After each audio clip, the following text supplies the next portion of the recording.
La portavoz del Gobierno socialista ha acusado a la oposición de haber desatado una campaña de acoso y derribo contra el presidente del Gobierno. Le dice a PP y a Ciudadanos que tienen que pedir perdón a Pedro Sánchez por haberle atacado de ese modo. Y respecto a los medios de comunicación, que destaparon todas las irregularidades de su tesis doctoral, tanto el ABC como OK Diario, les amenaza con querellas y con demandas. La verdad es que los periodistas se ratifican en todo lo publicado y manifiestan estar dispuestos a defenderlo, si es necesario, ante los tribunales. El caso es que todo este escándalo de la tesis doctoral de Pedro Sánchez ha venido a ensombrecer la gran iniciativa estrella del Gobierno socialista, que era la exhumación de los restos de Francisco Franco para sacarle del Valle de los Caídos. Algo que el Gobierno insiste en querer llevar adelante lo antes posible, aunque se encuentre con algunos tropiezos legales. Y mientras tanto, sigue adelante la deriva separatista en Cataluña. Por cierto, ya saben que a Carles Puigdemont le molesta muchísimo que le llamen fugado de la justicia. Y entonces su abogado ha recurrido al Tribunal Supremo para pedir que corrijan y que le llamen exiliado. El Supremo ha contestado que de eso nada y ampara a los que le llamamos fugado porque dice que eso es estrictamente lo que es, un evadido de la justicia. En fin, asuntos que abordaremos esta noche, al igual que nos haremos una pregunta. ¿Debería tener límites la libertad de expresión? Porque ya saben que esta semana Willy Toledo, ese hombre que dice que es actor, se ha dedicado a insultar los sentimientos religiosos de todos los católicos y dice que no se quería presentar ante el juez porque consideraba que no había cometido ningún delito. Tuvo que ir la policía a detenerle para hacerle comparecer ante los tribunales. Pero no es el primer caso. Recordamos a Guillermo Zapata cuando hablaba del tema de Irene Villa y las niñas de Alcácer, o a Rita Maestre cuando se paseaba por la capilla de la Complutense. Y por eso nos hacemos esa pregunta. ¿Debería tener algún tipo de límite la libertad de expresión o lo ampara absolutamente todo? En fin, asuntos que abordamos hoy en Distrito Televisión, así que bienvenidos a Los Intocables.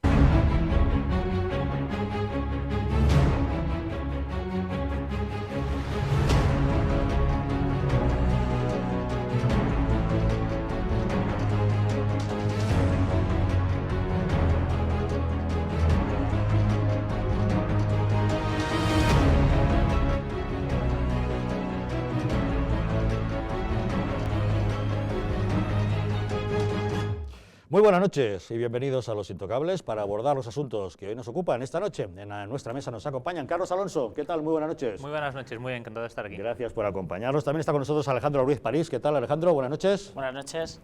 También Paloma Díaz Lorente. ¿Qué tal, Paloma? Muy bien, buenas noches. Buenas noches, gracias por estar con nosotros. Y Yolanda Hidalgo. ¿Qué tal, Yolanda? Buenas noches. Muy bien, encantada de estar aquí. Como ven, esta noche hemos buscado una mesa de jóvenes. Hemos tratado de bajar la media de edad porque nos interesa especialmente saber lo que determinados estratos de nuestra población opinan acerca de muchas cosas. Y vamos a empezar hoy mostrándoles una fotografía. Este que están viendo ya en sus imágenes es Karl Theodor zu Guttenberg. Era ministro de Defensa en Alemania, que tuvo que dimitir en el año 2011 por plagiar su tesis doctoral. Era la mano derecha de Angela Merkel y todos aseguraban que tenía un gran futuro político, pero ese plagio acabó con su carrera. La verdad es que aquí en España nos resulta de rabiosa actualidad la dimisión del señor Gutenberg como ministro de Defensa alemán, especialmente después de que el pasado 1 de junio, no hace tanto, escucháramos a Pedro Sánchez en el Congreso de los Diputados, en plena sesión de la moción de censura, diciendo aquello de que, oh, qué envidia en Alemania, que cuando un ministro engaña con su tesis doctoral, lo que hace es dimitir. ¿Recuerdan sus palabras? Lo que hay en Europa son gobiernos donde, por ejemplo, pues personas como en Alemania que han desempeñado responsabilidades ministeriales y se les ha descubierto que han plagiado una tesis, lo que han hecho ha sido dimitir. En definitiva, señorías del Grupo Parlamentario Popular, lo que quiero decirles es que ustedes tendrían que haber asumido su responsabilidad política. Qué peligrosa es la videoteca, ¿verdad? Hemos escuchado a Pedro Sánchez pidiendo la dimisión de Pedro Sánchez, a jugar por lo que dice. Bueno, el caso es que en la oposición no están pidiendo su dimisión, y así ha querido dejarlo claro Pablo Casado. Ha dicho que ellos no piden la dimisión del presidente del Gobierno, sino su comparecencia en el Congreso para que dé las explicaciones oportunas. En el caso de la señora Montón había un problema de falsedad documental, en este caso de una intranet, respecto a unas notas. Y sin embargo parece que hay quien quiere ponerlo en el mismo plano que un curso del doctorado no habilitante, sin tesina, sin TFM, sin tesis, Vamos a ver, yo no soy nadie ni para poner en duda una información periodística, ni para poner en duda la palabra de un político, aunque sea adversario. Yo creo que estoy demostrando una posición en este asunto de una responsabilidad y un respeto que ojalá hubieran tenido conmigo. Nosotros no le hemos pedido al señor Sánchez que dimita, nosotros le hemos dicho que comparezca y que explique estas dudas que algún medio de comunicación de forma muy documentada está presentando. ¿Por qué? Porque una tesis habilita a ejercer la docencia, una tesis conlleva que un tribunal público la haya evaluado y una tesis, además, condiciona la honorabilidad de ese tribunal. Desde Ciudadanos, su secretario general, José Manuel Villegas, pide exactamente lo mismo, que el presidente comparezca en sede parlamentaria para dar explicaciones. Lo que quiere es que explique si esa famosa y polémica tesis doctoral la hizo él o no la hizo él. Por supuesto, mantenemos la solicitud de que comparezca en el Congreso y dé explicaciones sobre esos puntos. Los españoles tienen que saber, y tienen que saberlo por explicaciones del presidente en sede parlamentaria, sobre si el presidente hizo trampas o no hizo trampas. Y eso pues lo tendrá que resolver viniendo al Congreso y dando esas explicaciones. Parece que hoy el presidente del Gobierno va a hacer lo que el miércoles el señor Rivera le pidió, que era que se hiciera pública esa tesis, que se hiciera accesible a todo el mundo esa tesis. Ya veremos si se hace o no. Pero nosotros de aquí al martes no nos plantearemos otro escenario y de aquí al martes vamos a insistir en que el presidente del Congreso, el presidente del Gobierno venga al Congreso a dar explicaciones. Y la que no ha tenido desperdicio ha sido la comparecencia de la ministra portavoz Isabel Celaá después de la reunión del Consejo de Ministros. Respecto a los medios de comunicación que destaparon todo el escándalo de esa tesis doctoral, que son el ABC y OK Diario, les ha pedido que rectifiquen. Lógicamente, los periodistas dicen que de eso nada, que se ratifican en todo lo que publicaron y que en todo caso lo defenderán ante un tribunal. A la oposición les dice que tienen que pedir perdón al presidente del Gobierno e insiste en que todo es un montaje para hacer ruido y poder así abatir al Gobierno. Nosotros lo que le pedimos a los medios, que fue lo que le pidió el presidente, es la rectificación. El presidente de Gobierno está fuerte, firme y además con la constancia y la consistencia y la profunda convicción de que todo su caso ha sido un caso para montar ruido, para abatir al Gobierno, en definitiva, y que nada tiene que ver con la verdad. A la ministra portavoz la han bombardeado a preguntas todas del mismo tema, del famoso asunto de la tesis del presidente. Y la verdad es que ya ha habido un momento en que casi pierde los nervios, repitiendo por activa y por pasiva que la oposición lo que está haciendo es una campaña de acoso y derribo para tumbar al presidente del Gobierno. ¿No les parece a usted que no estaría bien que un presidente de Gobierno acosado, atacado por las fuerzas de la oposición que, en vez de trabajar en contenido político, acosan personalmente a una persona sobre temas que pertenecen a su currículum perfectamente probado, no debería tener que atender también esas preguntas? Hablemos de política. ¿Hay motivo para que toda la actualidad política se circunscriba a este aspecto? Paloma, ¿qué impresión te da? A ver, yo considero que hay que ser muy cautelosos, hay que respetar la presunción de inocencia y creo que las fuerzas de la oposición están haciendo unas declaraciones bastante prudentes. Dicho esto, hay que ver qué es lo que estamos discutiendo, porque yo he leído diferentes informaciones, si ha copiado o no ha copiado, si se ha autocopiado, si ha habido un autoplagio, o si el trabajo se lo ha hecho otra persona, todo o en parte. Partiendo de esto, si realmente, de estos tres puntos, el autoplagio no es delito. Quizás estéticamente... Pero es ilícito en una tesis doctoral. Desde luego, se establece así. Que todos, a no ser que se cite, tal como dije en mi artículo de fecha tal, que ahora reproduzco, pero si lo pongo esa información como nueva, estoy faltando a la verdad. Sin embargo, hay en partes del trabajo donde sí se referencian trabajos anteriores, hechos en el pasado, otras no, entonces puede haber un error en sentido de que no se ha referenciado bien, esto no sería delito. En el caso de que le haya hecho el trabajo otra persona o parte del trabajo, esto tampoco es delito, pues en España no está penado. Que un negro te haga el trabajo. Exacto, eso no está previsto. Lo que sí está previsto es cuando uno se apropia de la propiedad intelectual de otra persona. En este caso de dos profesores. No lo sabemos, entonces yo lo que considero es que como presidente del gobierno, como una persona pública en nuestro país, por supuesto que tiene que comparecer y dar explicaciones. O sea, menos redes sociales y menos Twitter y menos Facebook y ir a dar las explicaciones oportunas. Y cuando se le llame, cuando la justicia le llame, cuando alguien de verdad le denuncie por plagio, entonces tendrá que dirimir estas responsabilidades si es que realmente lo ha hecho ante un tribunal.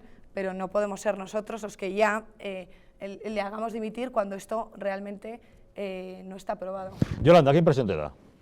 Bueno, nos estamos centrando hoy con Pedro Sánchez porque ha sido lo que ha salido, ¿no?, hoy, pero creo que muchos políticos profesionales, podríamos hablar, están siendo presas de su propio discurso de la meritocracia y la titulitis que se ha imperado en estos últimos 30 años en este país, ¿no? Porque mientras que a las hijas, ¿no?, mientras que se decía a la gente, a las hijas de las trabajadoras, si no tienes un título tú no puedes hacer ciertas cosas o no puedes hacer política, por ejemplo, es algo imprescindible. Estamos viendo cómo ha habido políticos, gente que ha tenido responsabilidades políticas, que sí bueno, que no es que hayan tenido mérito ni trabajo, sino que lo que han hecho ha sido comprar el máster y demás, ¿no? Entonces, Yolanda, en este país para ser político no piden ninguna titulación, ¿eh? Ya, pero tuvimos un ministro del Interior, José Luis Corcuera, que era electricista. No pasa nada, y me parece muy bien, y de los mejores concejales que han llevado a progreso a los pueblos de este país son personas que venían de hacer política en la calle en las primeras legislaturas de la transición, y yo lo defiendo así, ¿no? Pero es verdad que dentro del debate que hay, ¿no?, y a la hora de elegir a la gente, el que no tiene un máster parece que no sirve para nada, el que no tiene una carrera no sirve para nada, y eso al final no deja de ser... Bueno, ahora están todos borrando lo del currículum ahora rápidamente. Todo el mundo se lo borra, ¿no?, pero no deja de ser una criba a la participación democrática en este país, porque si no tienes un título no puedes ir a algún sitio porque está mal visto. Entonces yo creo que ahora están siendo presas de su propio discurso bueno, pues claro que estamos viendo cómo ha habido gente, o sea, el tema de los máster, como Cristina Cifuentes, ¿no?, que ha tenido que dimitir, Pablo Casado, que está ahí en el punto de mira, la concejala, la diputada Montón. Sí, la ministra. La ministra Montón. Entonces, bueno, están siendo presas del propio sistema meritocrático que ellos mismos han creado. Y a mí me gustaría que diesen responsabilidades, pero además hay una cosa que me preocupa mucho. Yo no hablaría de meritocracia. Meritocracia sería si acumularan méritos. En todo caso, titulitis. Obsesión por tener títulos, no necesariamente méritos. Claro, ¿no? pero si tú estás en paro, tú eres un precario, haber estudiado, que eso se dice, ¿no? O sea, es algo socialmente que se va escuchando. Al final, bueno, pues hablamos de una meritocracia falsa, meritocracia para algunos y no para todos, porque claro, algunos el mérito que han hecho ha sido afiliarse a un partido político X, y eso sí que me parece que, bueno, pues que dice mucho. Pero es que además el caso de los máster me preocupa, sobre todo por las y los estudiantes, por ejemplo, en este caso de la Rey Juan Carlos, ¿no?, que ha sido ¿qué es lo que pasa con esas estudiantes que han estado trabajando y compatibilizando esos estudios, esos padres que trabajan para poder pagarle unas tasas que son son inasumibles en muchos casos, pero para tener un título, ahora han manchado el nombre de la universidad con la que tú vas a ir a presentarte con un título, y eso hay que pedir responsabilidades a todos los partidos políticos que han estado implicados en esa cuestión, ¿no?, porque afecta. O sea, ¿para qué tenemos las universidades? ¿Para qué tenemos las instituciones públicas? Porque al final los mismos que hacen esto hacen otras cosas, como la Operación Lezo, la Operación Púnica. O sea, no son cosas aisladas, no son cosas de algo individual de cada uno. Estamos viendo que las instituciones públicas en nuestra comunidad, hablo de nuestra comunidad, pero podríamos irnos a otros casos, ¿no?, en otras comunidades, estoy hablando de Madrid, cómo han sido para el servicio de los privilegios de unos cuantos, de unos pocos. Carlos, ¿qué te parece? Pues me parece que es bueno lo que está pasando. Y eso es algo que hay que dejarlo claro. Estoy completamente de acuerdo en que hay que destapar la verdad y hay que destapar las dos verdades, la de la universidad o la del Instituto de Estudios Constitucionales o Estudios Públicos de la Universidad Rey Juan Carlos y la parte política.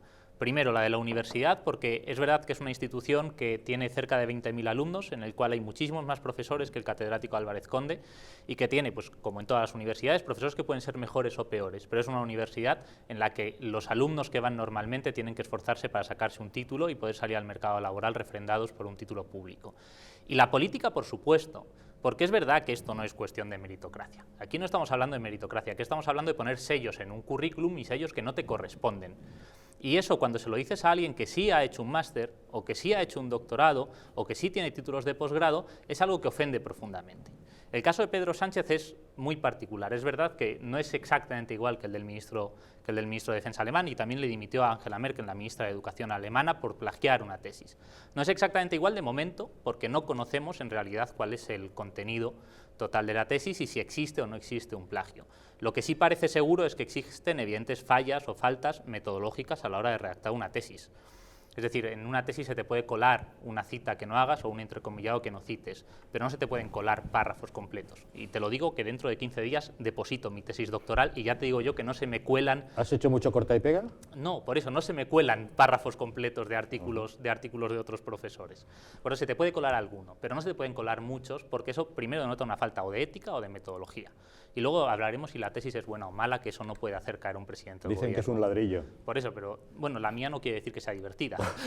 Claro, pero eso no puede hacer caer obviamente a un presidente del gobierno. Caería el presidente del gobierno si ha plagiado objetivamente la tesis y si se ha apropiado de la producción intelectual de otros profesores. En ese caso sería insostenible su permanencia, pero aunque solo sea por una razón, porque en España ya es hora de empezar a dignificar el doctorado, como pasa en Alemania. En Alemania te acusan de plagio y antes de que puedas decir si has plagiado o no te has ido, porque la institución de doctor es una institución respetada socialmente. En España de momento eres doctor, otro más, ¿no? Das clases de vez en cuando y poco más. Y si esto llega a comprobarse, lo de Pedro Sánchez, afectaría mucho a instituciones, algo que no se puede permitir. No tenemos elementos de juicio objetivos para decir si la ha plagiado o no. Ahora, lo que sí creo es que hay una evidente falta de estrategia política y un no saber reaccionar a la realidad en la que vivimos. No puedes presentarte en el Congreso de los Diputados y decir que tu tesis es pública cuando no está publicada en Teseo. No puedes no tardar en reaccionar 48 horas y publicarla cuando te están acusando de haberla plagiado. Y no puedes hacerlo fundamentalmente porque es lo mismo que has hecho tú contra el líder de la oposición, que probablemente también tenga muchas explicaciones que dar. Y lo mejor que podría hacer hoy Pedro Sánchez es decir, sí, voy, defiendo mi tesis y una vez haya aclarado todo, si es verdad que no la ha plagiado, ahora venga usted aquí, señor Pablo Casado, a explicarnos lo de sus trabajos. Alejandro, ¿cómo lo ves? Bueno, aquí se está elevando el nivel de la exigencia de los políticos, que es bueno, y el problema es que muchas veces aquí se han devaluado también los títulos. Todo el mundo nos han requerido un título, todas las universidades también han visto un negocio en dar másters, y entonces hay másters pues, que realmente no reúnen la calidad que deberían reunir. Y aquí lo único que se ha montado es a veces son chiringuitos que se han montado, pues va el político de turno o va el hijo de turno a sacarse su máster y ya tiene una línea más en el currículum. Y no se debería tratar de eso. La Universidad Española debería ser seria, debería ser exigente y los cursos que se dan en estas universidades no deberían regalarse. Y es una cosa que con esto que está saliendo ahora debería destaparse ahora mismo. También deberíamos preguntarnos qué es lo que están ofreciendo las universidades o universidades privadas y públicas. Es lo que deberíamos hacer y es una cosa que no se está haciendo. Solo nos estamos centrando en si la tesis de Sánchez es en el currículum de Pablo Casado, en el máster y demás. Y luego también habría que, no sé, aquí hay una prensa defendiendo los posibles plagios del señor Pedro Sánchez de una forma muy vehemente. Y si vamos a la regulación que hacen otras universidades, como la Pompeu Fabra, el refrito, porque hay algunas personas que están diciendo que el problema de la tesis de Pedro Sánchez es que hay un refrito y hay una serie de citas incorrectas, eso es considerado por universidades muy serias como plagio. O sea, sería un suspenso, no un cum laude, que es lo que le han dado al señor Le Pedro acusan Sánchez. de haber fusilado el trabajo de 2 profesores, de haber calcado una serie de informes públicos, oficiales, que ya existían, y de haber hecho ese autoplagio al utilizar artículos que él había publicado ya previamente, como si fueran inéditos y nuevos para este trabajo. Y luego encima, además, le acusan de que tuvo un negro que se lo hizo, que es Carlos Ocaña, que era el jefe de gabinete de Miguel Sebastián, el que fue ministro de Industria, que después publican ese mismo trabajo en un libro en el que hay una serie de capítulos, creo que 7 de 9, que son exactamente iguales y que firman con los dos nombres, con lo cual eso parece que es blanco y en botella, ¿no? No sé. Pero eso es más difícil de demostrar. O sea, No, eso es muy fácil de demostrar. No si cogemos un libro que está firmado por 2 coautores y uno de ellos es Pedro Sánchez y otro es Carlos Ocaña y lo comparamos con la tesis, eso sí que es fácil de demostrar, ¿no? Es más fácil de demostrar si ha habido plagio o no, porque al final es la palabra de uno contra la de otro.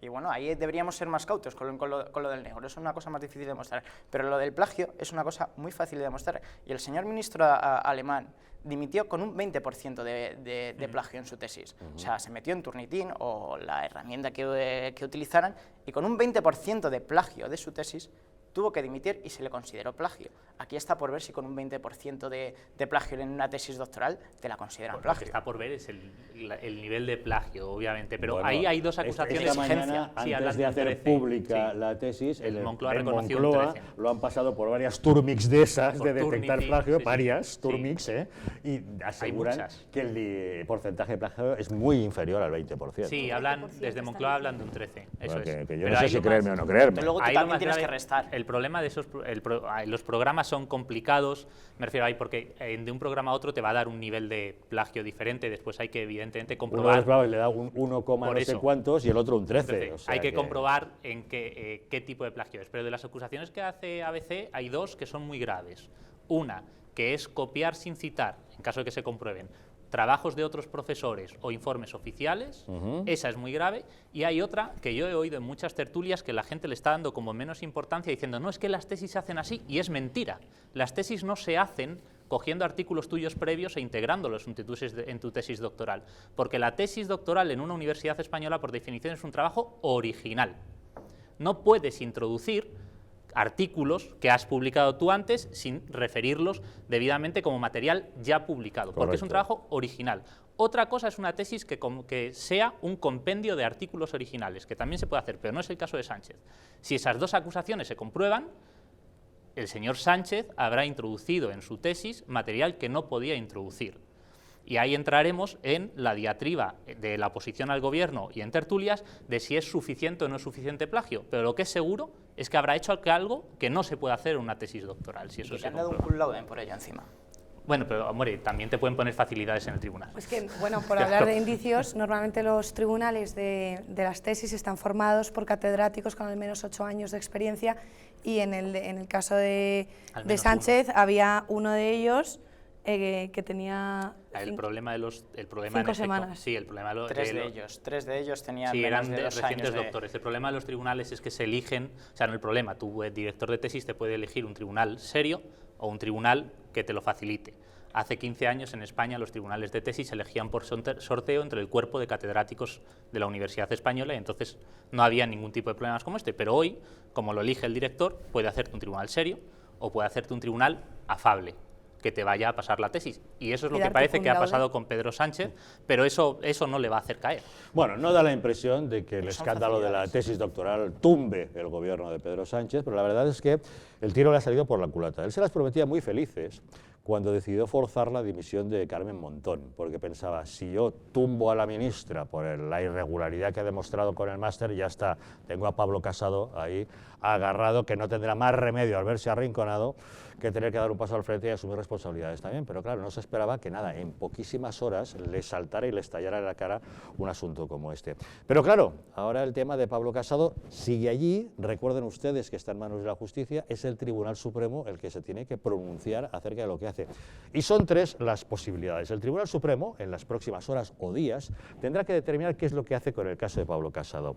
Si bien opta por la apertura de una causa penal, en caso de que aprecie que hay indicios de algún tipo de ilícito, con lo cual, bueno, podría ser un delito de prevaricación administrativa o de cohecho impropio, puede optar también por archivo de plano, es decir, desestimar la causa, considera que no hay indicios de ilícito en ningún caso, con lo cual queda desestimada, o hay una tercera opción, que el Tribunal Supremo devuelva esa causa a el Juzgado de Instrucción número 31 de Madrid, porque considera que debe continuar la instrucción, que debe seguir siendo investigado. Cualquiera de los tres casos plantea, lógicamente, un escenario muy diferente para Pablo Casado, que en los últimos días previos a que estallara este nuevo escándalo daban por hecho que, bueno, que parecía que iba a quedar exonerado sin ningún tipo de responsabilidad, pero claro, ante las nuevas circunstancias no sabemos qué va a pasar. ¿Qué impresión os da? Bueno, pues a ver qué es lo que dicen y que por el bien, ya digo, de la universidad pública, que es de todas y de todos, que esto se aclare y que haya responsabilidades políticas, tanto en los partidos como en la universidad, ¿no? Porque al final... Hay muchas responsabilidades políticas. Una cosa son responsabilidades políticas y otra penales. Sí, claro. ¿Deberíamos hacer una clara diferenciación entre ambos aspectos? Yo creo que sí, por supuesto. Yo de todos modos creo que el caso de la ministra y el caso de Casado son diferentes. Son diferentes. Son diferentes. En el caso de la ministra hay un falseamiento de documento público, ¿no? Bueno, hay una nota diferente que puede responder bien a un error administrativo o bien podría ser constitutivo de un delito de prevaricación o de falsedad documental. En el caso de Pablo Casado ha ido a la universidad, ha ido a hacer un máster, el máster tenía no sé cuántas asignaturas, le han convalidado 22 y ha tenido que hacer unos trabajos por 4 asignaturas y ya está. Y ya hay, no sé cómo se llama exactamente este organismo, pero ha dicho que las convalidaciones se han hecho correctamente. La NECA. La MECA, correcto. La MECA es otra pues cosa. Sí, de la MECA a la MECA, pero bueno, ese organismo ha dicho que las convalidaciones eran correctas. Exacto, es que no... Cual, da la impresión de que hay menos irregularidad, así en principio, ¿o no? Es que es totalmente diferente. No, Pablo Casado, una vez que esto se aclare, incluso ahora mismo que se han dado por válidas esas convalidaciones, él, si quiere, puede enseñar esos 4 o 5 trabajos que hizo o no enseñarlos. En el caso de la ministra, aquí sí que se tiene que abrir directamente una investigación porque hay un cambio sustancial de una nota. Donde ponía no presentado, pusieron aprobado. Claro, claro, no es lo mismo. No, en absoluto, no presentado, parece evidente lo que es, ¿no? No es justo, no es lo mismo. Y yo creo de todos modos que con esto de los másters, ¿no? Empezamos con Cristina Cifuentes, voy a hablar como joven y como ciudadana. En España, para ser presidente del gobierno basta, decíamos, tener 18 años y ser español. Y ser español, nada más, son los únicos requisitos exigibles. Entonces, yo sí que creo que la oposición debe ser cautelosa, bien, y que debe centrarse en otras cosas, que nos tenemos que centrar en otras cosas. No podemos estar hablando de los másteres de uno y de otros, porque quizás nos encontremos con que no hay absolutamente nadie con un currículum intachable y sin ninguna pega. Preferiría que se centraran en el problema que tenemos con las verjas en Melilla, en los problemas que tenemos de narcotráfico con los narcos campando a sus anchas en la línea de la Concepción, en problemas de paro, de educación, de independencia judicial. O sea, ¿te has olvidado el tema de Franco, que es lo más urgente? Bueno, pero por supuesto, luego hablaremos de eso hablaremos ahora. Luego hablaremos de eso, sí. Yo en eso no estoy totalmente de acuerdo. O sea, aquí hay que distinguir lo que es obviamente el plano jurídico penal, que en el caso de Pablo Casado pues habrá que ver lo que informa la Fiscalía y lo que resuelve el Supremo, si acepta, si sobresee o si no. Si hay prevaricación claro, o cohecho. La jueza de instrucción en Madrid lo ha remitido porque considera que, que puede haber un delito de prevaricación en un concurso con el de cohecho impropio, ¿de acuerdo? Pero habrá que resolver el Supremo, a ver si hay un delito o no hay un delito, hay indicios o no. Y el otro tema es una cuestión de ética política. ¿Qué pasaría si el Supremo determina que se desestima de plano, queda sobreseído? ¿Deberíamos esperar responsabilidad política o ya con ese cierre de la responsabilidad penal? Ahí pasamos a la cuestión de la ética política, porque no es lo mismo que el Supremo diga, no, es que el cohecho impropio está prescrito, ojo, que diga que no hay indicios de delito o que le abra juicio oral. Son cuestiones diferentes. Pero también está la ética política. Es decir, a un político no se le exige solo que cumpla la ley, sino que además cumpla con una serie de requisitos o de funciones que, entre otros, debe estar el no mentirnos, el no engañarnos o el no atribuirse méritos que no le corresponden. Como la mujer del César. Además de ser honesta, tiene que aparentarlo. El caso de Pablo Casado es, básicamente, tendrá que demostrar o no tendrá que demostrar. Yo no sé por qué no lo ha hecho, pero era tan fácil cómo, y no me valen las excusas de no, que es que está en el Supremo, hay que esperar, enseñar realmente esos trabajos y dejar que los pasen por Turnitin. A ver si los trabajos se han hecho en fecha, si no se han hecho en fecha, si son buenos, o sea, si son buenos en el sentido de si los ha hecho él o si están plagiados, sin más. En caso de que haya hecho eso y que haya ido a clase, que es lo que se está enjuiciando, pues perfecto, ya está, usted ha ido a clase, le han convalidado, nos pueden parecer muchas o pocas convalidaciones, pero la ANEC ha dicho que están bien hechas. Pues si la Agencia Nacional de la Evaluación de la Calidad Académica lo ha dicho, están bien hechas. Ahora, demuestre usted que ha hecho los trabajos y que ha ido a clase. Solo le pedimos eso. Si lo hace, perfecto. Pero la pregunta es, ¿por qué no lo ha hecho ya? Bueno, esto de si ha ido a clase, todo el mundo sabemos casos de que vas a hablar con el típico profesor, oye, mira, estoy trabajando, ¿no? ¿Me dejas hacer un trabajo o ir simplemente al examen? Cuando Alejandro se son acumulan son los 4 casos, asignaturas, ya vale, la son cosa 4 empieza a oler. asignaturas. Bueno, Claro. pues a lo mejor el problema lo tiene de la ANECA, que certifica un máster como que tiene la calidad y a lo mejor no No, y debería el que se tenerla. aprovecha de no ir a clase también tiene un problema. Bueno, pero si O te lo porque está permitiendo el Yo profesor... siempre he ido a mi clase, o sea, yo he ido a mis másters. Yo he ido prácticamente a todas mis clases. Y tú pero, también. oye, es decir, no has, tenía no lo has compañeros que aceptado. no iba y luego aprueban y tienen el mismo título que yo. Esto es, Que no es llegue la la realidad. política. Es, Si llega la política, hay, acuérdate de ellos. hay alguno que tengo en política que no iba mucho a clase y está en su cargo político. Podéis o dar sea una que- exclusiva en directo. Cuenta.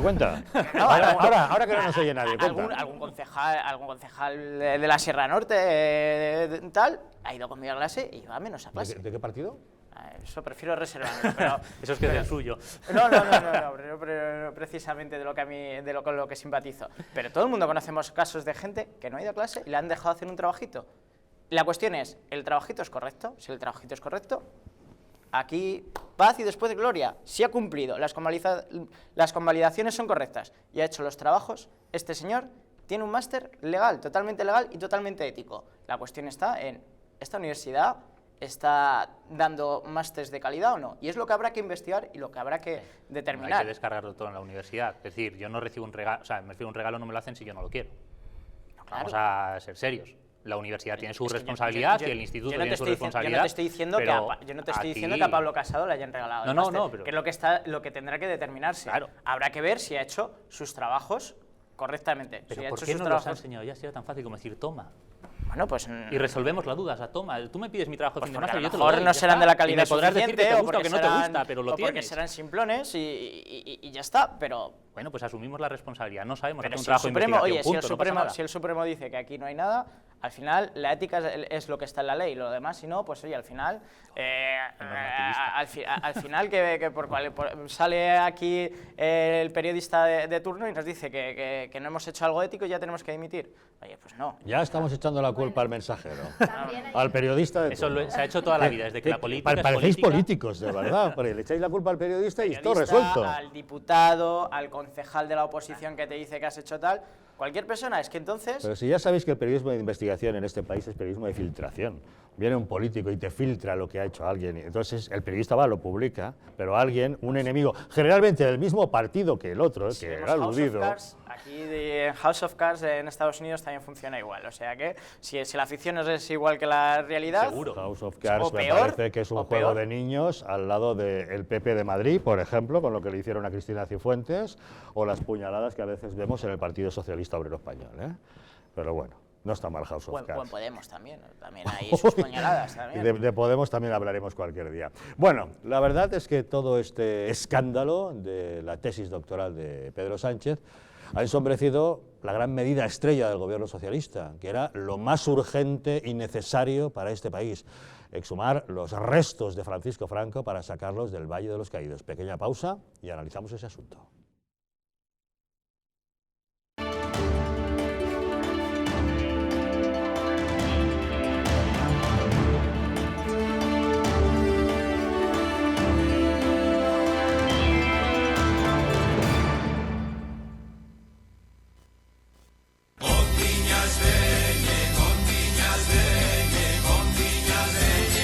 En pleno barrio de Chamberí, saborea los mejores manjares de las Rías Gallegas en Madrid.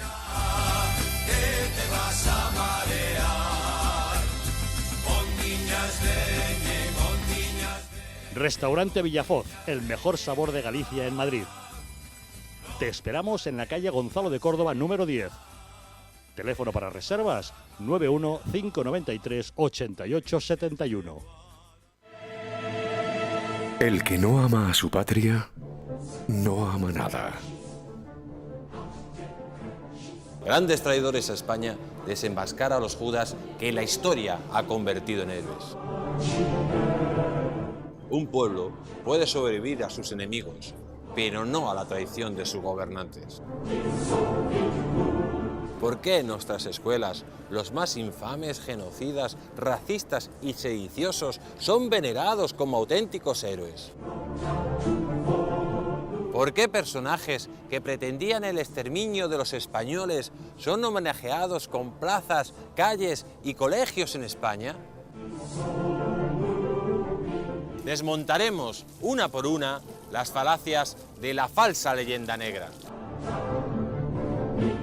Un libro que descubre a los traidores que cambiaron para siempre el rumbo de nuestra historia.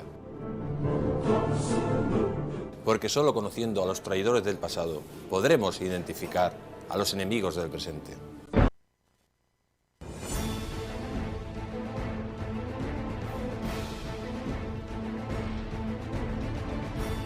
Si la España nación de naciones va a llegar. Visca Catalunya, lliure y soberana. Diré que yo soy el lehendakari más peligroso para sus intereses. Independiente en forma de república. Todos estos que acaban de ver hablan mucho, muchísimo, posiblemente hasta demasiado en el resto de canales. Y se les hace una crítica, pero pequeñita. Aquí va a ser al revés, en Distrito TV va a ser al revés. Aquí ellos van a poder hablar, por supuesto, pero la crítica va a ser mucha, muchísima, va a ser tremenda. ¡Hala! Con España a cuesta, todos los domingos de 10 a 12.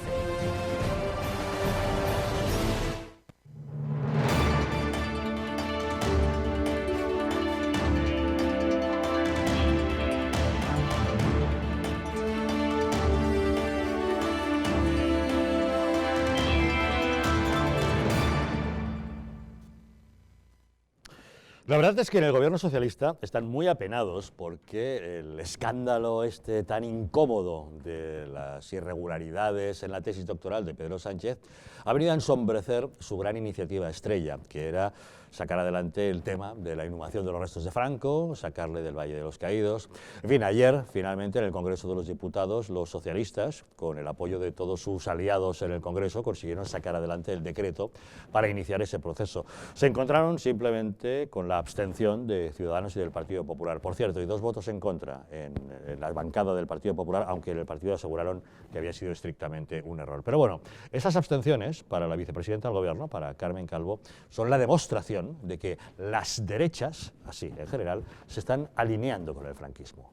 Lamentable que el día que estamos decidiendo en la sede de las Cortes Generales la exhumación de los restos de Franco, las derechas quieran hablar de otra cosa. Lamentable, completamente inentendible, vergonzoso para ellas, para la derecha azul y para la derecha naranja. Otro problema democrático para muchos ciudadanos y ciudadanas de este país es que las derechas hoy no han querido que se exhumen los restos de Franco. El gobierno de Pedro Sánchez sigue obsesionado con el tema de Franco, pero no está tan claro que puedan exhumarlo con todas las de la ley. Ya saben ustedes que para exhumar una tumba hace falta, en primer lugar, y muy necesario, el permiso de la familia, o en su defecto, una orden judicial, puesto que un magistrado determine que hay que hacer algún tipo de investigación. Ninguno de estos 2 casos se da en esta circunstancia y, por tanto, el presidente de la Fundación, Francisco Franco, ha anunciado ya que le parece que todo este decreto del Gobierno es un bodrio, que ellos, evidentemente, no piensan poner ninguna facilidad y que seguramente este asunto terminará en un contencioso administrativo. Sabemos exactamente lo que va a ser. En ningún caso pueden ir contra un tratado internacional, ¿verdad?, entre la Iglesia y el Estado. Porque es así, es decir, existe un tratado entre el Estado y la Iglesia en el cual la Basílica del Valle de los Caídos y donde está enterrado Francisco Franco es terreno sagrado e inviolable. Y quiero recordarles que no hace poco el cardenal Osoro, digo cardenal, no arzobispo de Madrid, dijo que sin el consentimiento de la familia no iba a permitir la entrada en la Basílica. Y yo creo que el gobierno se ha dado cuenta de esto, no tiene todos los hilos atados y retrasa porque, bueno, evidentemente puede hacer 2 cosas, puede prevaricar, cosa que yo no creo que vaya a hacer, o puede romper el tratado internacional, o puede negociarlo. En fin, desde luego, de forma inmediata, desde luego nosotros estamos tranquilísimos, porque nos ampara la ley y nos ampara la verdad. Bueno, está claro que el tema de la tumba de Franco se ha convertido en la gran prioridad ideológica del gobierno. Yolanda, ¿qué impresión te da?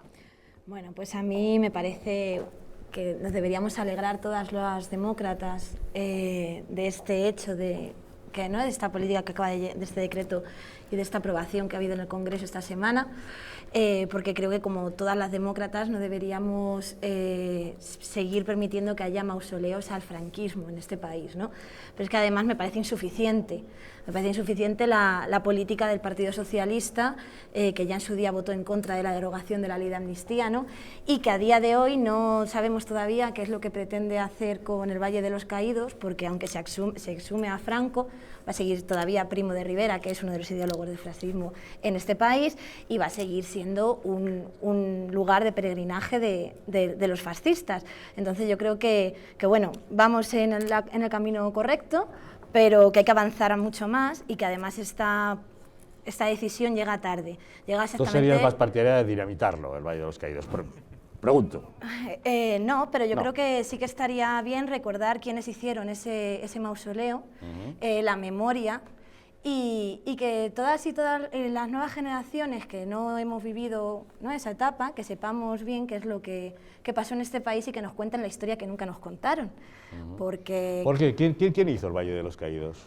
Pues entre presos comunistas, republicanos, presos políticos. ¿Presos políticos? Por supuesto. ¿Presos comunes no? ¿Estamos a favor de los trabajos forzosos? ¿Cobraban por su trabajo? ¿Estamos a favor del trabajo forzoso? ¿Reducían sus condenas? ¿Cuántos Yo murieron? Pregunto, ¿Cuántos no no sé. murieron? No lo sé. ¿Cuántos no murieron? Creo que muy poca gente murió durante la construcción de Murieron los haciendo Caídos. la de los caídos, como murieron haciendo los embalses. ¿Cuántos pues ahora mismo no tengo el dato. Creo que muy pocos, sí. Pero lo buscaré. Sí, no, estaremos encados. Haremos un bonito pizarrín explicando. Tú serías más partida que fuera como un cementerio como el de Arlington, ¿no? En el que se entierran a de los dos bandos, ¿no? Quizá un homenaje a los caídos Bueno, en yo la es guerra. que creo que hay una realidad en este país, y es que mientras que hay un bando que fue el que se levantó contra una democracia que había llegado a través de las urnas, que fue el 14 de abril del 31, cuando llegó la República, ellos se sublevaron dando un golpe de Estado contra una república democrática e impusieron 40 años de fascismo en este país, tienen honores en todos los países. Hay otros que siguen en cunetas. O sea, en todas las comunidades a lo largo y ancho de este país siguen, pues podemos seguir, al mismo Villarrobledo, que ha habido ahora ¿no?, conflicto con eso, porque sigue habiendo un homenaje a aquellos que se levantaron contra un sistema democrático y que impusieron el Estado fascista. Todavía siguen teniendo. Estamos ahora quitando las calles de Madrid, 40 años después de que llegase la ansiada democrática. Mentira. ¿Todos los enterrados en el Valle de los Caídos eran de un bando? Pues yo ahora mismo no te lo puedo decir. Ya te lo digo yo. Bueno. Hay de los dos bandos. Bien. ¿Todos los que están en cunetas fueron asesinados por los fascistas? ¿O también hay curas y monjas violadas, asesinados y quemados por el otro bando? Pregunto. ¿Estaremos de acuerdo en abrir las cunetas? ¿No? Pero ¿reconocemos que en ambos sitios hay de los dos bandos? Sí, vamos a ver, no. Aquí lo que pasa es que podemos hablar de la guerra civil, de los 3 años del 36 al 39, y luego podemos hablar de los asesinatos que hubo después en la posguerra. ¿Cuántos debió haber después acabada la guerra? No te puedo decir ahora mismo el dato. Nos faltan datos. No te preocupes, que ahora te los voy a dar. Perfecto. A ver, ¿qué más opiniones al respecto? La cuestión yo creo que hay que distinguir dos cosas. Una cosa es, por supuesto, el abrir las fosas comunes y el ir a buscar a los fallecidos de los dos bandos, porque en efecto hay desaparecidos en los dos bandos, porque es una guerra civil, por supuesto que sí. ¿Tenemos el dato de cuántos familiares lo han solicitado? ¿De cuántos familiares lo han solicitado? No, pero sí el de aproximado, el de desapariciones forzosas que hay en España, es decir, de muertos no recuperados. Perdona que insista en la pregunta. ¿Tenemos el dato de cuántos lo han solicitado? No lo sé. ¿De los que lo han solicitado tenemos dato de cuántos han completado el proceso? No, si yo estoy haciendo una reflexión. ¿Y de los que han completado el proceso, el dato de cuántos realmente han recuperado a su familiar? 1. ¿En el Valle de los Caídos estás hablando? No, en toda España. En la aplicación de la Ley de Memoria Histórica, de las no sé cuántas solicitudes, creo que solamente se llegaron a tramitar 15 y solamente una ha culminado. Claro, pero ahí hay una cosa interesante. Claro, cuando oímos a según quien decir que hay un clamor popular diciendo que hay que abrir las cunetas, no me da la impresión de que exista ese clamor popular. Yo no estoy hablando de clamor popular. Pero ahí hay dos cosas que son interesantes. Una, no es lo mismo, en efecto, los trámites, o sea, los procedimientos administrativos que se llevan a término para buscar al familiar de alguien, que son un número relativamente pequeño, también porque además la aplicación de la Ley de Memoria Histórica ha contado en ciertas zonas de España o en ciertos municipios con oposición municipal, de grupos municipales. Y otra cosa es reconocer el derecho. Es decir, yo puedo tener, que no es el caso, ¿de acuerdo? Yo puedo tener un familiar fallecido en la guerra civil, perdido en una cuneta, y no quererlo buscar. Y tengo tanto derecho a no buscarlo como a buscarlo. Y ese derecho se me debe reconocer, aunque solo sea por la dignidad de mi familiar y por la memoria que en mi familia se guarda hacia esa persona que murió en la guerra civil o en el franquismo, me es indiferente. Eso es un derecho que reconoce la Ley de Memoria Histórica y que tú puedes ejercer o no ejercer. Y otro plano distinto es el conflicto que hay sobre el Valle de los Caídos. ¿Por qué? Porque la Ley de Memoria Histórica también reconoce que hay que retirar los honores a los miembros de la dictadura. Y en este caso es lo que está haciendo el gobierno socialista.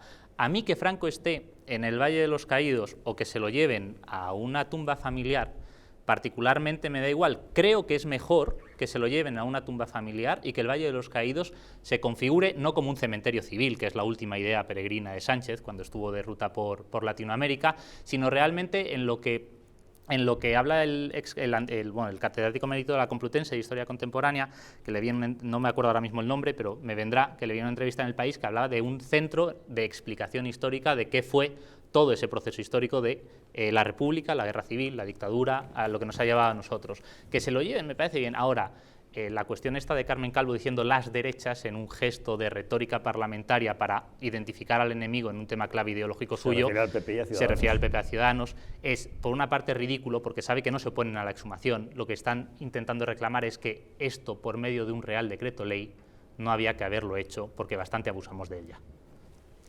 Bueno, la señora Carmen Calvo, que es la misma que también hablaba de que el dinero público no era de nadie, la altura intelectual o parlamentaria de la señora sí, el problema es que es catedrática de Constitucional y sabe que es mentira lo que dice. La señora vicepresidenta del Gobierno.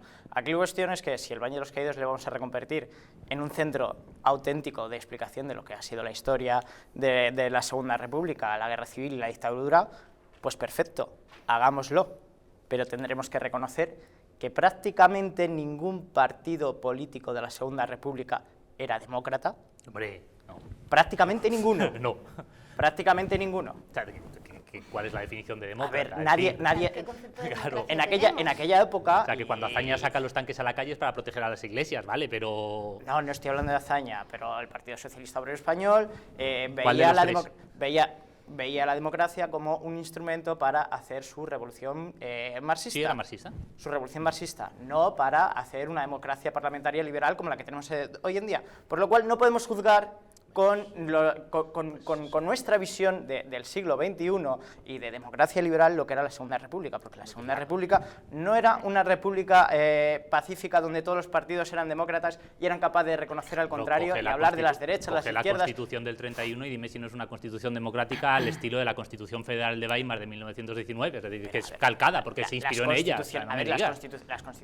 Las constituciones se escriben, la Constitución venezolana puede ser a lo mejor muy democrática, pero luego está cómo apliques tú la Constitución y cómo la respetes. Creo que no es comparable, porque el Tribunal de Garantías Constitucionales, por ejemplo, decretó la pena de muerte para rebeldes en Cataluña en defensa de la Constitución. O sea, no me vengas a hablar de que la Segunda República era Venezuela, pues no lo era. Aquí hubo varios partidos que hicieron golpes de Estado contra la Segunda República. Claro que sí. Estamos de acuerdo, pero eso no afecta a la institución de la República. ¿Eran todos los que lideraban esos partidos eran demócratas? Pero en España... Es que si nos ponemos así, el presidente honorífico del Partido Popular hasta hace 2 días era Fraga, que era ministro con Franco. Y Santiago Carrillo, también es Santiago Carrillo. Claro, lo que podemos hubo un proceso que se llama reconciliación. Aquí no ha habido reconciliación. Aquí no ha habido reconciliación. Aquí ha habido una transición donde uno dejó atado y bien atado todo lo que tenía que hacer antes de morirse. Y por eso tenemos a Rey Juan Carlos. Esa ley de amnistía protegió a Dolores Ibarruri y a don Santiago Carrillo. Sí, ya viene el niño que todavía tiene un salario después de haber estado torturando a personas. No estamos... no, es que estamos hablando de todo. Vámonos a Nos vamos a ir a la República. Vámonos a la actualidad, vamos a Colombia. ¿Os puedo pedir que lo habéis todos a la vez? O sea, ¿podéis discutir con un mínimo orden? Lo traemos a la actualidad, por ejemplo, vamos a Colombia, que están haciendo una serie de leyes donde se va a quedar un montón de gente sin juzgar de las FARC por los crímenes que ha cometido. ¿Por qué? Porque dicen que quieren buscar la paz. Bueno, pues es que en ese momento había que buscar la paz. Y entonces lo que tenemos que hacer ahora es contar la historia, no reescribirla, contar la historia. Oigan, el señor Vileniño era tal, don Santiago Carrillo era cual, pero luego hizo cual, y oye, es de agradecerle que respetara y que nos trajera la democracia junto con Manuel Fraga, o junto con el rey Juan Carlos, o junto con el Adolfo Suárez. Claro. Y es la democracia que estamos disfrutando nosotros ahora, y por eso estamos aquí debatiendo si el Valle de los Caídos tiene que ser tal o cual, y si Franco tiene que estar enterrado ahí, tiene que estar en Ferrol, o con doña Carmen Polo en el Pardo. Ya está.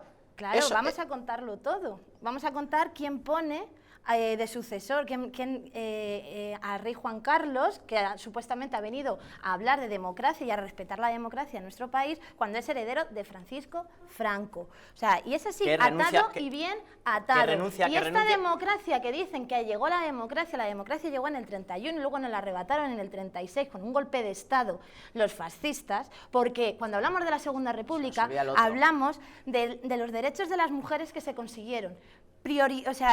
Vanguardistas en toda Europa. Clara Campoamor, que era una liberal. Bueno, muy bien, me parece. Clara Campoamor, que hizo un trabajo espectacular para que las mujeres consiguieran el voto. Federica Monseni, con todas las leyes de salud que llevaron a cabo, que eran vanguardia en Europa, de progreso. Entonces, claro, reconozcámosla, pero reconozcamos que hubo aquí una guerra civil no porque pasó algo, sino porque hubo una parte del ejército que se sublevó contra la Constitución elegida democráticamente por el pueblo. Y Dolores Ibarruri dijo a este señor, al líder de la oposición, hay que pegarle un tiro entre ceja y ceja, y cogieron los guardias de asalto, se fueron a buscarle a su casa, como no le encontraron, se fueron a por el otro. Y al día siguiente fue cuando se produjo el alzamiento. Claro, así, de un día para otro se produjo el alzamiento. Las cosas no pasan, dos no pelean si uno no quiere. Claro, porque había gente, porque aquí había una élite política y económica y militar que no podía permitirse que pero estaban en el gobierno. Y mandaron cargarse al líder de la oposición. Es como si hoy el señor Pedro Sánchez va y manda cargarse a Pablo Casado. Y como van a casa y no le encuentran, pues nos cargamos a Albert Rivera porque se está metiendo con mi tesis. Ten cuidado que estás al borde de la apología del terrorismo. Está de moda últimamente. Bueno, sí. Con todas las salvedades. No, dentro de poco lo que está diciendo será delito. La aplicación de la nueva ley de memoria histórica que prohibirá decir que en el franquismo hubo algo positivo. Es decir, no, yo no estoy diciendo que en el franquismo hubiera algo positivo. Buena pregunta. ¿Hubo algo positivo en el franquismo? Yo voy a ¿Crees que no? parafrasear a un compañero mío que dijo que lo mejor del franquismo fueron la creación de las comisiones obreras. Gracias al franquismo se crearon las clases medias en España, por ejemplo, que no existían. Algo que se da parete porque es insostenible. Los bonitos pantanos que tanta risa daba a todo el mundo, ya está inaugurando pantanos gracias a los cuales España no pasa sed. La creación de la seguridad social, por ejemplo. ¿No? Yo creo que eso viene un poco de antes, ¿no? ¿No? ¿Sí? ¿De cuándo? Para la fecha es un poco mala, pero creo que viene como de 1900... La seguridad social, sí, A ver, pero la cuestión esto no es si Franco... Pero la cuestión es que no es una cuestión de defender lo que se hizo Franco, ¿no? O sea, el franquismo yo digo, claro, es que cosas malas hay muchas que hemos dicho. Una idea en esta mesa. Sí. Y es que aquí todos nos consideramos demócratas. Por supuesto. ¿No? Entonces, como todas y todos nos consideramos demócratas... Por eso hablamos libremente de lo que opinamos todos, ¿no? Eso es. Claro. Y a mí yo estoy contenta de estar aquí. Esta es una mesa de libertad. Eso es, Estamos aquí para expresar nuestras opiniones libremente. Entiendo que aquí todos tenemos que condenar el franquismo y los 40 años oscuros que hubo en este país, que no hubo democracia. ¿Por qué? ¿Por decreto? No, vamos a ver. No, ¿por qué no somos más objetivos? ¿Por qué no somos más objetivos y decimos, el franquismo hizo esta serie de cosas mal, muy mal, terrible, y estas bien o menos mal? No. Tiene que ser condena por defecto, por terrible, todo. ¿No lo condenarías? ¿No condenas el franquismo entero? Yo condeno todo lo que hizo mal el franquismo, por supuesto que sí. Ah, vale. Lo que hizo mal, por supuesto. ¿Y qué hizo bien? Pero por lo que te acabo de mencionar, ¿por qué por ley me tienen que prohibir reconocer las cosas que sí se hicieron bien durante ese periodo histórico? No, tú puedes. no, solo faltaba. Claro. No, es que con la nueva ley de memoria histórica cada vez más veremos lo convertirán en una apología de una dictadura que impedirá que lo hagamos, ¿no? Yo entiendo a la compañera en el Vamos a ver más opiniones. Paloma no ha hablado de este tema. Yo soy demócrata, condeno la dictadura y cualquier dictadura, y además soy millennial, vivo en 2018 y a mí me preocupa mi país, me preocupa el presente y el futuro de mi país. Dicho esto, entiendo que las sensibilidades de mis abuelos y de los abuelos de muchos siguen todavía, porque perecieron personas de ambos bandos y creo que esas sensibilidades siguen ahí. Pero también hubo una amnistía, nuestros abuelos se dieron las paces, se creó hubo un periodo de transición, se creó una constitución. Creo que lo que no podemos es tener a Carrillo como doctor honorífico y a Franco le exhumamos.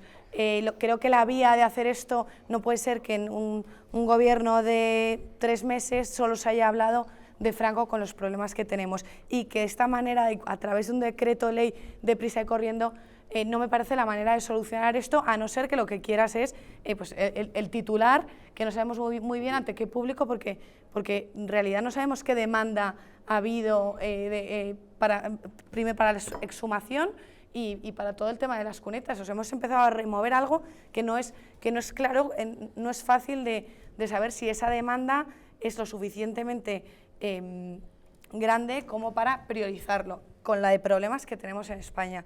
Y además, también creo que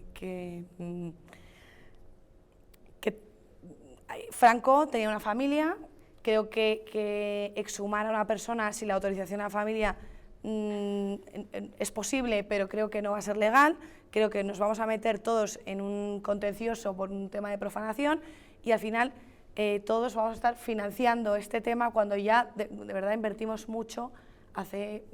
Si han hecho un decreto ley, una ley es legal. O sea, no, sí, es totalmente legal, pero lo que digo es cómo por eso han hecho el decreto ley. La cuestión es si esto había que haberlo hecho por decreto ley o haber tramitado una ley y haber visto si esa ley hubiese terminado la tramitación. O te digo menos, y se lo digo a este gobierno y se lo digo al anterior, ¿por qué no hemos quitado los símbolos del Valle de los Caídos y hemos hecho efectivamente, como decía el compañero, un lugar para todos, un lugar de recuerdo, un lugar para el que quiera recordar? Eso no se puede hacer con Franco. Porque, claro, eso no se ni puede con hacer Primo con de Franco Rivera. No, lo de Primo de Rivera es más discutible. Puedes quitar símbolos y no, de verdad no. Si quieres hacer un museo, tendrás que dejar. Perdón, pregunta, el museo ¿qué símbolos hay en el Valle de los Caídos? Cara al Sol, por ejemplo. ¿Cuál? Cara al Sol. No, está Franco. No, está Franco ya. Claro, hay varios símbolos que representan la etapa franquista. ¿Los hay? Si habrá yugo y flechas, no lo sé. No he ido nunca. No sé, ¿hay símbolos franquistas del Valle de los Caídos? ¿Los habéis visto? O sea, prefiero que no, el Valle de los Caídos lo conozco, pero claro, tenemos una casa en la sierra y una de estas cosas tu abuelo te lleva al Valle de los Caídos. ¿Habéis estado alguna vez en el Valle de los Caídos? Yo creo que yo he estado en el Valle de los Caídos. No recuerdo. ¿Has visto algún símbolo franquista en el Valle de los Caídos? No sé si habrá un yugo, unas flechas o alguna águila de San Juan. Es un símbolo. O sea, el valle en sí mismo. El valle en sí mismo es un símbolo. Se manda a construir para lo que se manda a construir, que es un mausoleo. Es decir, no es una cuestión de un mausoleo para los caídos en la guerra, sí. Claro. Para todos los caídos. Todos los caídos. Todos los caídos en la guerra civil. Se construye un mausoleo para todos los caídos en la guerra civil. No. Eso es el Valle de los Caídos. Bueno, a lo mejor es que los caídos solamente son un bando, que eso podría ser. No, los caídos de los dos bandos. Porque a día de hoy, quien está ahí con la cruz, que eso podríamos hablar de la colaboración de la Iglesia también. Todos los cementerios suelen tener alguna cruz, ¿no? Todos los cementerios tienen cruces, ¿no? Es un mausoleo al franquismo en este país. Y el Valle de los insisto, Caídos en sí mismo, están enterrados los caídos de los dos bandos. Los caídos de los dos bandos, pero quien va a cantar el Cara al Sol cada 20 de noviembre son los fascistas. Bueno, porque, que vayan los comunistas a cantar otra cosa, la Internacional. Y además ya había una cosa que ha dicho la compañera, que ha dicho que eso es una cosa del pasado, y creo que no, que como se ha visto, el franquismo y el fascismo en este país es una cosa del presente. Esta mañana hemos amanecido con un monumento a las brigadas internacionales pintado por los fascistas diciendo que el valle no se toca. O sea, estamos viendo cómo las agresiones de fascistas están aumentando. Claro, tienes razón, quizá habría que retirar el monumento a las brigadas internacionales, tienes razón. igualito, no me compararás las brigadas internacionales con el fascismo, porque es que, claro, si volvemos a hablar de neutralidad... Entonces hay que respetar los jumbandos, pero es que me pierdo. ¿Y la división azul? ¿Qué pasa con la división azul? Las brigadas internacionales venían a combatir el fascismo y la Son división azul jumbando. iba a combatir el comunismo. ¿Con los nazis? ¿Iba a combatir el comunismo? Ah, con los nazis. Y nosotros... entonces... y las brigadas internacionales venían a combatir... A ver. Con los comunistas. Señores, no me generen dobles conversaciones. Uno a uno, por favor. A ver, sí. O sea, si es tan sencillo como si las brigadas internacionales vinieron aquí a defender la República democrática elegida en 1961, con la Unión Soviética, con quien pudo y tuvo. Lo que no entiendo es por qué las democracias europeas no vinieron a apoyar al bando republicano a defender la democracia frente al fascismo, cuando Alemania e Italia hicieron pruebas para prepararse la Segunda Guerra Mundial. Sí. Claro, entonces las brigadas internacionales, trabajadores comunistas que se vienen a jugar la vida a nuestro país para defender la democracia en este país. Y la división azul lo que hace es irse con los nazis a combatir al comunismo. ¿No? Vale, pues entonces vamos a elegir. Lo que pasa, ¿sabes lo que pasa? Que aquí hay una cuestión, y es que los nazis en el 45 pierden, y aquí perdimos en el 39 y ganó el fascismo. Y esa es la diferencia. Una invasión exterior no es igual que una guerra entre hermanos. Que no es una guerra entre hermanos, que es una cuestión económica y política. Vamos a dejar de que es una guerra entre hermanos. Que vinieron los italianos y los alemanes a hacer pruebas a la guerra civil española. O sea, vamos a dejar de eso. Vamos a dejar de hablar de una guerra entre hermanos. Fue una guerra civil porque dieron un golpe de Estado contra una democracia. Una guerra civil es una guerra dentro de un país, O sea, me refiero que yo no... a ver, que aquí nadie está defendiendo la dictadura. Alejandro, yo no la defiendo. Me parece estéril. A ver, vamos a escuchar. Objetivamente me parece estéril hacer un debate de revisionismo histórico sobre si son mejores las brigadas internacionales, la división azul, si es mejor Stalin, si es mejor Hitler o si es mejor Franco. Son dictadores. Y no tengo... En mi cabeza no me cabe que haya dictadores buenos y dictadores malos, igual que no me cabe que haya homenajes o que haya... una especial referencia o un trato preferente a alguien que ha sido un dictador ni aquí ni en ningún país, no me cabe. Por eso he dicho desde el principio que me parece bien que le entierren en un lugar que no sea un lugar preferente. Tampoco voy a entrar a hablar de José Antonio Primo de Rivera porque entonces se nos va la noche, ¿no? Pero en lo que no podemos entrar ahora es a un debate revisionista sobre si Franco es bueno, sobre si Franco es malo, porque yo estoy de acuerdo con la compañera en el sentido de que el concepto como tal, una dictadura, el franquismo, lo condeno, claro que sí. ¿Por qué? Porque es un régimen sin derechos. Y en una democracia, o para una persona que ha nacido en una democracia liberal, los derechos son lo que te constituyen en la dignidad del individuo. Es lo que te hacen diferente, es lo que te hacen valioso. Y en ese sentido no vais a encontrar otra cosa en mí. Y creo que podría estar y debe estar en un lugar mucho más discreto. Igual que reconocer derechos a buscar a los familiares es necesario.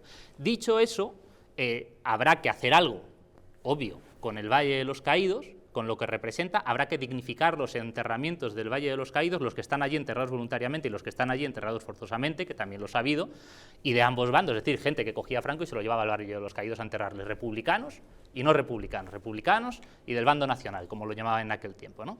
Pero ahora bien, hay una cosa, porque se ha saltado antes el debate, que creo que, aunque solo sea por honestidad, si reconocemos las virtudes de la Constitución del 31 para reconciliar a una nación que salía de una dictadura militar, que era España, alguna virtud habrá que reconocerle a la Constitución del 78 para construir el régimen o el sistema político que tenemos hoy, porque también se está dando un debate revisionista de la historia de la transición que nos lleva a despreciar o a degenerar los éxitos que se obtuvieron a partir del año 78 en este país, con un objetivo o con un argumento claro: es que es heredera del franquismo.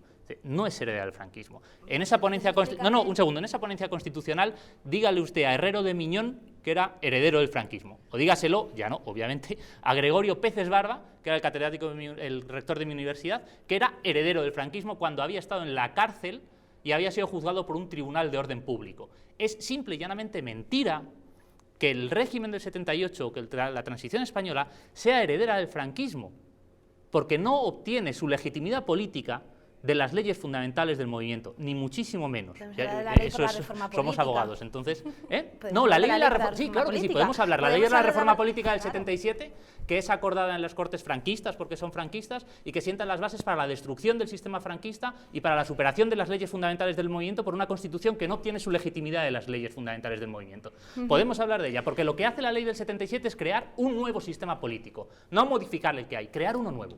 Y crear uno nuevo con el consenso... de unos Cortes y unas representantes. Y crear uno nuevo con el consenso del Partido Comunista, crear uno nuevo con el consenso del Partido Comunista que estuvo presente en las elecciones del 15 de junio del 77, gracias a la ley de reforma política. Claro, entre otras tantas cosas, y gracias a la lucha que hicieron los militantes supuesto del que Partido sí, Comunista claro que y del sí. sindicato de comisiones obreras, porque es que cuando hablamos de la transición, lo que estamos hablando del revisionismo histórico de la transición, se nos olvida que las cifras más conservadoras de los años de la transición de asesinados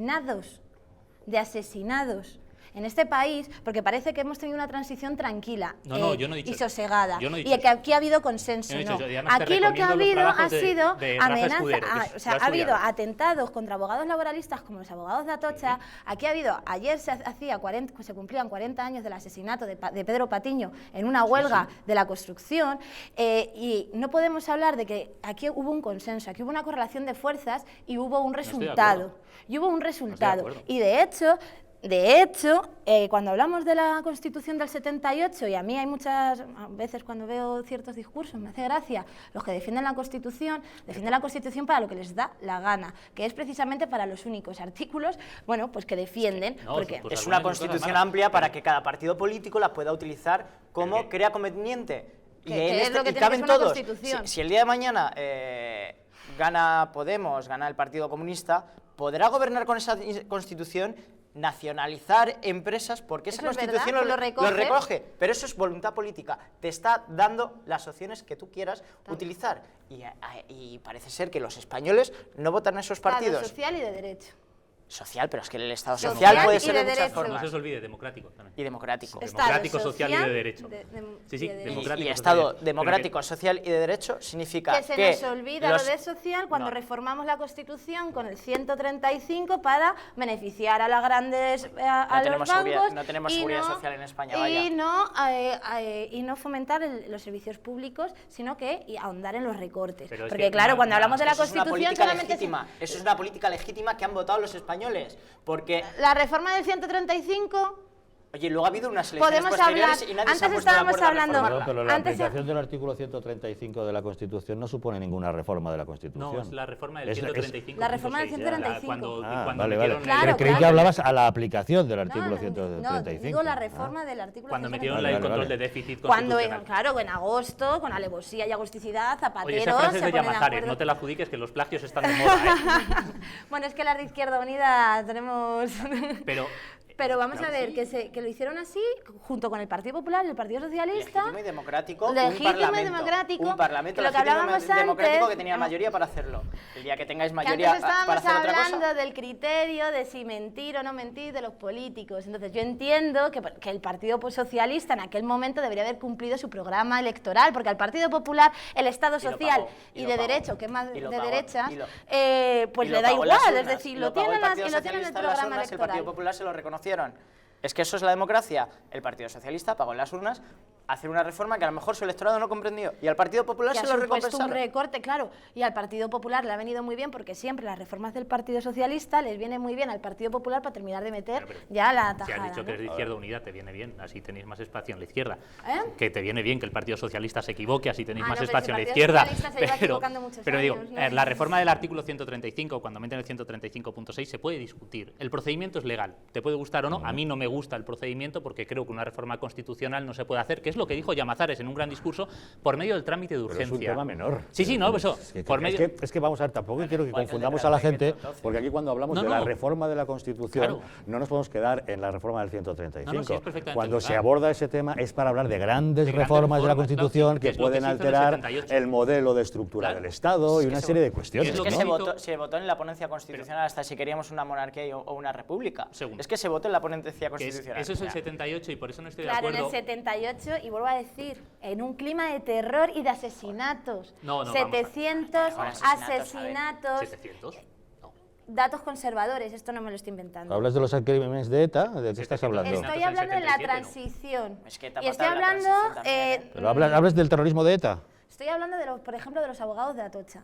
Sí, hubo 5 abogados muertos en Atocha, sí, y pero... otros tantos trabajadores... Pero hay mil asesinados por la banda terrorista ETA, creí que te referías a eso. ¿Cuándo? Durante la transición. ¿1000? Sí. No, anterior. A ver, desde Carrero Blanco, un poquito antes ya empiezas a desde el contar. tardofranquismo y durante toda la transición. Tenemos 1000 asesinados por ETA. Empieza con el franquismo. Vamos a intentar. Es verdad que en la transición, al año 77, hay una película maravillosa que se llama 7 días de enero.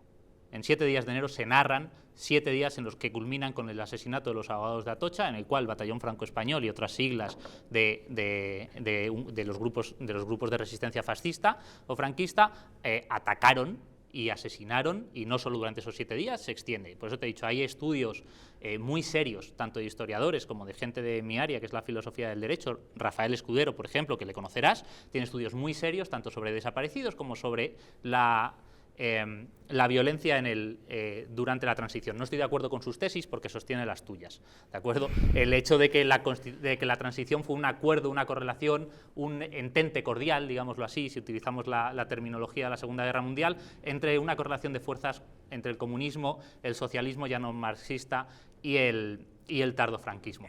Hubo un acuerdo, pero no nos podéis vender que ese acuerdo fue un cambio de cartas, una mano mal dada, solo, y que el Partido Comunista solo lo admitió por la situación de terror civil que existía en la sociedad española, porque no es cierto. Es que hicieron lo que la sociedad porque no es cierto, demandaba. Porque el 15 de julio del 77 se da una correlación de fuerzas elegida por los ciudadanos españoles que da una ponencia constitucional, que es lo que decías, que crea un Estado político nuevo.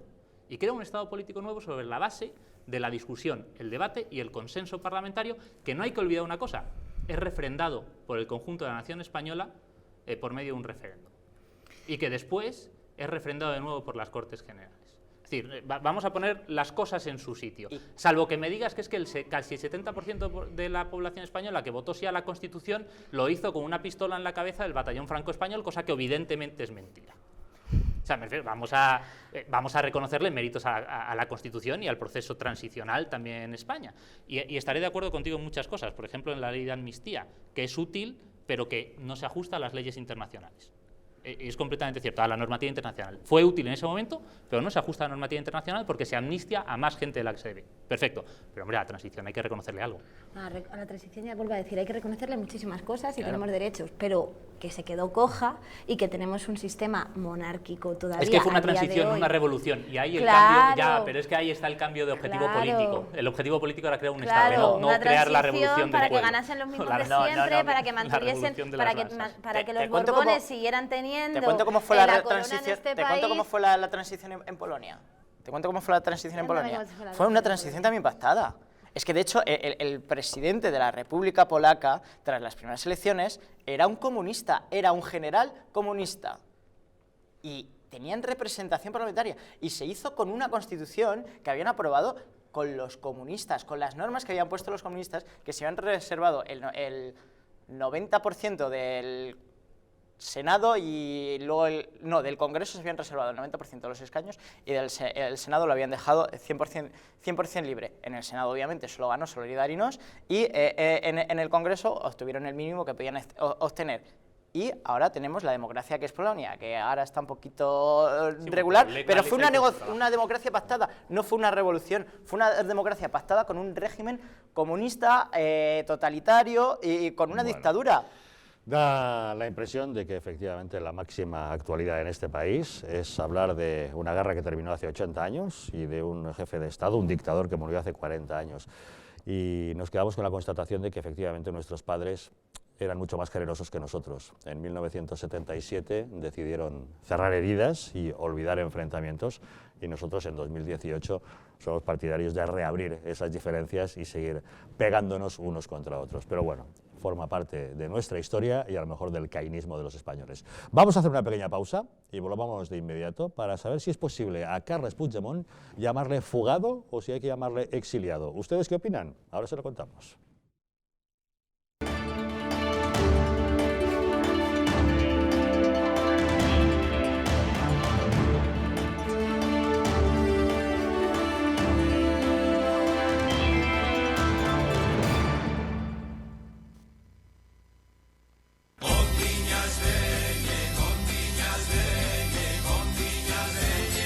En pleno barrio de Chamberí, saborea los mejores manjares de las Rías Gallegas en Madrid.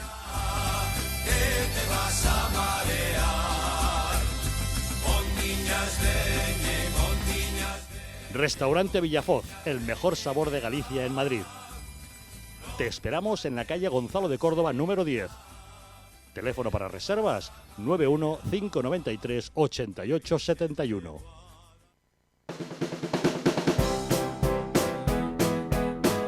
Mercado de Montiz, una experiencia única y diferente.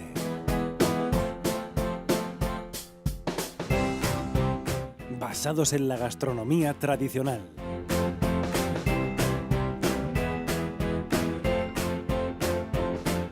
Especialidad en carnes y arroces.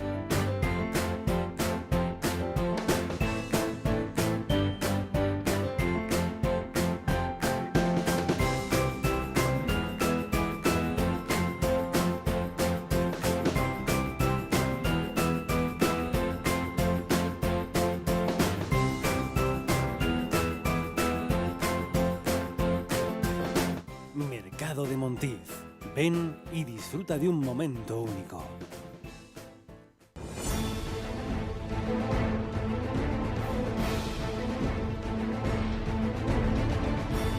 Si la España nación de naciones va a llegar.